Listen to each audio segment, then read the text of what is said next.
Hello everyone, how are you all? I hope you all are very well. Welcome back to my channel, Mind Tales English channel में आपका बहुत बहुत स्वागत है। Students, आज से हमने एक न्यू टॉपिक लिया है ईडियम फ्रेजेस का। एक हमारी वोकेब की सीरीज़ चल रही है, वो भी चलती रहेगी, लेकिन ये वाला जो हमने टॉपिक लिया है इसमें 500 मोस्ट इंपॉर्टेंट ईडियम फ्रेज कराएंगे। एक वीडियो में आपको 20 ईडियम फ्रेज मिला करेंगे और ये कंटिन्यू चलता रहेगा। अल्टरनेट डे पर भी आएगा, कभी कभी डेली भी आ जाएगा, जैसे पॉसिबल मुझसे हो सकेगा उस टाइप से मैं पूरी कोशिश करूँगी कि 500 आपको ईडियम फ्रेज अच्छे से प्रोवाइड करा सकूँ। और ईडियम फ्रेज का क्या मतलब होता है? ईडियम फ्रेज का मतलब होता है कि उसको लॉजिकली समझना, हमें ये लॉजिकली समझना होगा, हमें ये रटना नहीं है।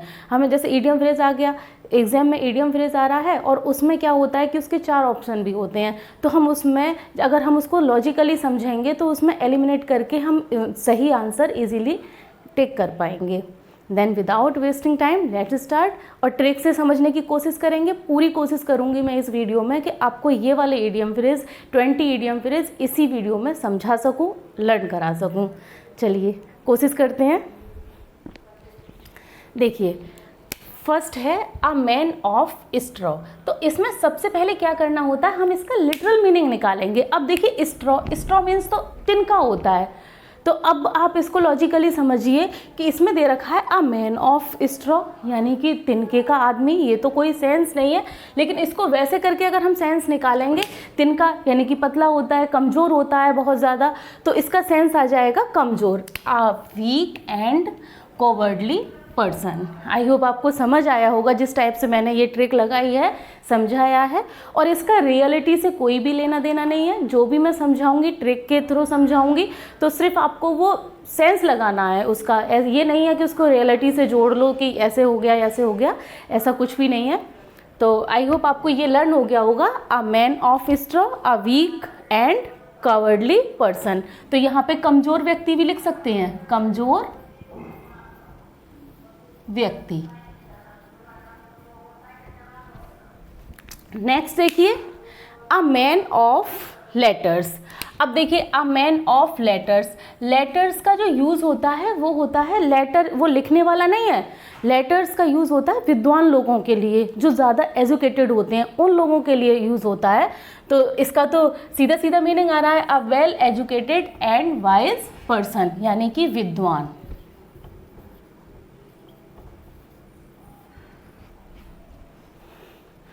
आई hope got it my point. Next one देखेंगे, a lot on your plate. अब देखिए ये कैसा इडियम है, a lot on your plate, यानी कि जो प्लेट है, लॉट ऑन यानी कि अ लॉट का मीन्स होता है बहुत ज़्यादा, यानी कि प्लेट में बहुत ज़्यादा है।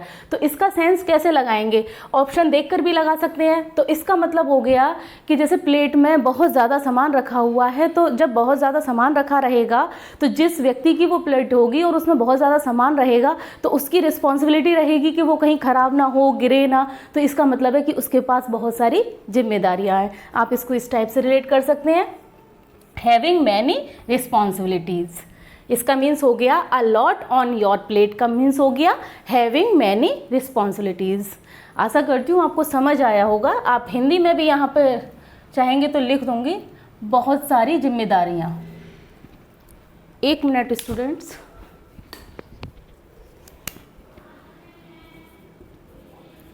बहुत सारी जिम्मेदारी। नेक्स्ट वन देखेंगे, अ लाइव वायर। अब देखिए ये इडियम है a live wire. Live means है, लाइव मीन्स तो वैसे भी जिंदा होता है, उस टाइप से उसको बोलते हैं लाइव है। और वायर मीन्स तार, तो यानी कि तार है, तो उसमें इसका मतलब है कि उसमें बिजली है। जब बिजली है तो उसमें करंट है।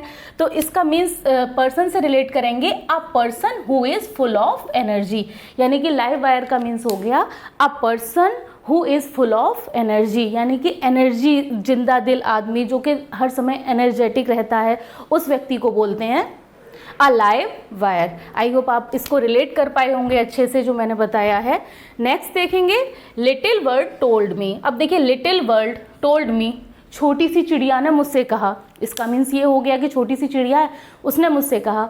तो इसका मीन्स क्या हो गया, इसको कैसे रिलेट करेंगे, receive information from secret source, यानी कि जो हमें इन्फॉर्मेशन मिली है वो सीक्रेटली सोर्स से मिली है, यानी कि जिसको मिली है वो उसको डिस्क्लोज नहीं करना चाहता है कि ये किसने बताया है, उसे बोलते हैं लिटिल वर्ल्ड टोल्ड मी। जो सोर्स है, जो इन्फॉर्मेशन है सीक्रेट सोर्स से मिलना, उसको बोलेंगे लिटिल वर्ल्ड टोल्ड मी। तो इधर भी लिख सकते हैं गुप्त सूत्रों से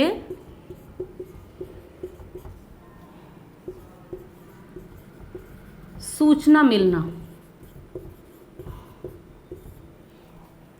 आई hope got it my point. Next one देखेंगे, a leopard can't change its spots. अब देखिए इसका मीन्स, पहले इसका एज इट इज मीन्स नहीं निकालेंगे, बस थोड़ा बहुत हमें पता होना चाहिए। जैसे लियोपार्ड क्या होता है, कांट चेंज इट्स स्पॉट्स, वह अपनी लियोपार्ड से वह अपनी जगह चेंज नहीं कर सकता। तो इसका मीन्स क्या हो जाएगा कि कोई जो भी व्यक्ति है उसको कोई दूसरा व्यक्ति उसके कैरेक्टर को चेंज नहीं कर सकता। तो it is impossible for one to change once character. I hope आपको क्लियर हुआ है कि कोई भी व्यक्ति के कैरेक्टर को कोई दूसरा व्यक्ति चेंज नहीं कर सकता, इसका मीन्स ये होगा। नेक्स्ट वन देखेंगे, अ लेफ्ट हैंडेड कॉम्प्लीमेंट। अब देखिए कॉम्प्लीमेंट मीन्स तो प्रशंसा होती है, और लेफ्ट मीन्स उल्टा हाथ हो गया, राइट मीन्स सीधा हाथ हो गया। अब जो भी हम काम अच्छे से कर सकते हैं तो वो तो हम राइट हैंड से कर सकते हैं, लेफ्ट हैंड से नहीं करते। वो बात अलग है कि कुछ लोग लेफ्ट हैंडेड होते हैं, बट आप इसको इसी तरीके से समझिए कि लेफ्ट हैंड से हम अपना लेफ्ट हैंड यूज़ नहीं करते हैं। जब हम लेफ्ट हैंड यूज़ नहीं करते और उससे काम करेंगे तो वो हमारा इतना अच्छा नहीं आएगा। सपोज डैट कि हम राइट हैंड से लिख रहे हैं और राइट हैंड से हमारी राइटिंग अच्छी आएगी, उधर ही हम लेफ्ट हैंड से लिखना स्टार्ट कर देंगे तो हमारी राइटिंग अच्छी नहीं आएगी। तो इसका मीन्स देखिए कैसे लगाएंगे, इसके लेफ्ट हैंडेड कॉम्प्लीमेंट, यानी कि जो लेफ्ट हैंडेड कॉम्प्लीमेंट है कि प्रशंसा के रूप में उसकी क्या करना, बेइज्जती करना, इंसल्ट करना। इसका मीन्स ये हो गया कि काम अच्छा नहीं हुआ है और फिर भी उसकी प्रशंसा कर रहे हैं लेकिन बेइज्जती कर रहे हैं। जैसे कुछ भी काम है, किसी बच्चे ने कोई काम बिगाड़ दिया और उसे बोल दिया अरे वाह ये तो तुमने बहुत अच्छा काम किया है, मीन्स उसने काम बिगाड़ा है, लेकिन हम क्या कर रहे हैं, उसको इंसल्ट कर रहे हैं, उसकी इंसल्ट कर रहे हैं ये कह के कि ये तुमने बहुत अच्छा काम किया है। आई होप आपको ये क्लियर हुआ होगा, आप इसको रिलेट भी कर पाएंगे। A left handed compliment insulting remark appearing as praise, यानी कि प्रशंसा के रूप में उसकी बेइज्जती करना, अपमान करना। नेक्स्ट देखेंगे, आ लाफिंग स्टॉक। आ लाफिंग स्टॉक, स्टॉक मीन्स क्या होता है, बहुत सारा ढेर, यानी कि बहुत बड़ा ढेर, यानी कि बहुत ज़्यादा। तो जिसके पास लाफिंग स्टॉक है तो वो कौन हो गया, जोकर हो गया। गॉट इट माई पॉइंट, कि जो ज़्यादा हंसाता है लोगों को, जिस पे ज़्यादा हंसी की बातें आती हैं, तो यही मीन्स है इसका। A laughing stock an object of laughter, an object of laughter, यानी कि हंसी का पात्र।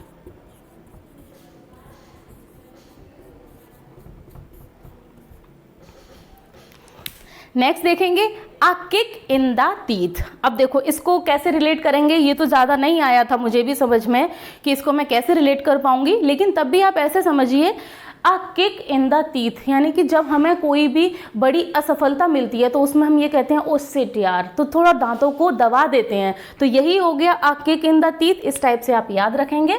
तो ये क्या है, ग्रेट डिसअपॉइंटमेंट, यानी कि बड़ी असफलता, बड़ी असफलता। देन स्टूडेंट्स आप इसका स्क्रीनशॉट ले लीजिए या फिर आप इसको नोट कर लीजिए।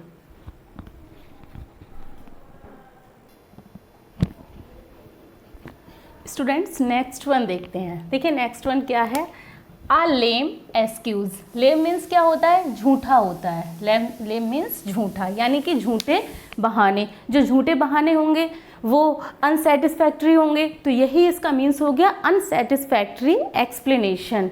जो असंतोषजनक बहाना है उसको बोलेंगे आ लेम एक्सक्यूज। नेक्स्ट देखेंगे, आ हाउस ऑफ कार्ड्स। देखिए अब इसका हम ऐसे भी रिलेट कर सकते हैं, कार्ड यानी कि जो कार्ड्स होते हैं उसका जो ताश के पत्ते होते हैं उनसे अगर हम घर बनाएंगे तो वो कैसा घर होगा, फ्रेजाइल होगा, नाजुक होगा। तो वही मीन्स है इसका, अ फ्रेजाइल और unstable situation date can easily collapse और फ्रेल। अगर ताश का घर बना हुआ होगा तो वो कभी भी तो टूट सकता है, कभी भी गिर सकता है, कुछ भी हो सकता है। तो उसी सिचुएशन को इससे रिलेट करिए, अ फ्रेजाइल और अनस्टेबल सिचुएशन, एक नाजुक situation date can easily collapse और फेल, जो बहुत जल्दी फेल हो सकती है, बहुत इजीली फेल हो सकती है, उसको बोलते हैं नाजुक या अस्थिर स्थिति। आई होप आपको ये क्लियर हुआ होगा। नेक्स्ट वन देखेंगे, आ हॉट पोटैटो। अब देखिए आ हॉट पोटैटो क्या हो गया इसका, जैसे गरम टमाटर, तो इससे रिलेट करेंगे, हॉट पोटैटो को रिलेट करेंगे कंट्रोवर्शियल इशू, यानी कि आ कंट्रोवर्शियल इशू, विवादास्पद मुद्दा, यानी कि जो विवाद का मुद्दा है उसको बोलेंगे। नेक्स्ट देखेंगे, आ हॉर्नेट नेस्ट। अब देखिए, अब यहाँ पे देखेंगे हॉर्नेट मीन्स क्या होता है। हॉर्नेट मीन्स होता है जो बर होती हैं उनके छत्ते को बोलते हैं हॉर्नेट। तो अब हॉर्नेट के नेस्ट में क्या होगा, अनप्लीजेंट सिचुएशन होगी, है ना, डिफ़िकल्ट और ट्रेवलसम सिचुएशन, अप्लीजेंट सिचुएशन, अप्रिय स्थिति इसको बोलेंगे। तो इसको रिलेट कर सकते हैं, जो बर का जो छत्ता होगा तो उसमें और वो नेस्ट में है तो वो कैसा रहेगा, अनप्लीजेंट, डिफ़िकल्ट और ट्रेवलसम सिचुएशन। आई होप आप इसको भी रिलेट कर पाए होंगे। नेक्स्ट देखेंगे, आ हेयर ब्रीथ एस्केप। अब देखिए हेयर बाल हो गया, ब्रीथ क्या होता है, चौड़ाई। अब जो हेयर होता है, बाल होता है, उसकी चौड़ाई कितनी होती है, बहुत कम होती है, यानी कि कहते हैं ना बाल के बराबर, यानी कि सबसे कम बाल की चौड़ाई होती है। और एस्केप मीन्स होता है भाग जाना। तो अब इसका मीन्स कैसे रिलेट करेंगे, आ नैरो एस्केप, यानी कि बाल बचना। आई होप आपको क्लियर हुआ होगा। नैरो मीन्स बहुत छोटा, यानी कि बाल बचना। नेक्स्ट देखेंगे, a hard nut to crack. अब कोई नट है वो हार्ड है और उसको क्रैक करना है तो क्या हो गया, डिफ़िकल्ट टास्क हो गया। तो इसका मीन्स क्या हो जाएगा, डिफ़िकल्ट टास्क, मुश्किल काम। नेक्स्ट देखेंगे, बीट अराउंड द बुश। अब बीट अराउंड द बुश यानी कि एकदम मुद्दे की बात नहीं करना, जो मेन टॉपिक है वो ना बता के इधर उधर की बातें करना, घुमा फिरा के बातें करना, उसको बोलते हैं बीट अराउंड द बुश। तो क्या हो जाएगा इसका means, avoiding the main topic, main topic को छोड़ के बाकी सारी बातें करना। नेक्स्ट देखेंगे, spill the beans. Spill means होता है छीलना, यानी कि जो बीन्स है उनको छीलना। तो इसको रिलेट कर सकते हैं जो सीक्रेट है किसी का वो खोलना, यानी कि किसी के राज खोलना। तो क्या हो जाएगा, डिस्क्लोज द सीक्रेट, किसी का राज खोलना। तो यहाँ पे लिख सकते हैं राज खोलना। नेक्स्ट देखेंगे, cost of N arm and the a leg. अब देखिए, कॉस्ट ऑफ एन आर्म यानी कि हाथ की कीमत एंड पैर की कीमत। क्या हो गया भाई, हाथ और पैर तो सबसे ज़्यादा कीमती होते हैं। इवन हाथ और पैर का जो बॉडी का हर एक पार्ट है वो बहुत ज़्यादा कीमती होता है, बहुत ज़्यादा इसेंशियल होता है, बिना उसके काम नहीं चलता है। तो इसका ऐसे रिलेट कर सकते हैं, जो हाथ है पैर है तो क्या है, ये एक्सपेंसिव है। तो क्या है, वेरी एक्सपेंसिव, बहुत महंगा। नेक्स्ट देखेंगे, once in a blue moon. Once in a blue moon, जो ब्लू मून होता है वो कभी कभी दिखता है। तो कभी कभी दिखता है मीन्स रेयरली कभी दिखता है। तो यानी कि जो कभी डेली ना होना, कभी कभी किसी काम का होना, उसको बोलते हैं once in a blue moon. Rarely and infrequently, कभी कभार, रेयरली एंड इनफ्रीक्वेंटली। नेक्स्ट देखेंगे, लास्ट वर्ड है हमारा, लास्ट इडियम फ्रेज है फेस द म्यूज़िक। अब देखो इसको कैसे रिलेट कर सकते हैं, फेस द म्यूज़िक।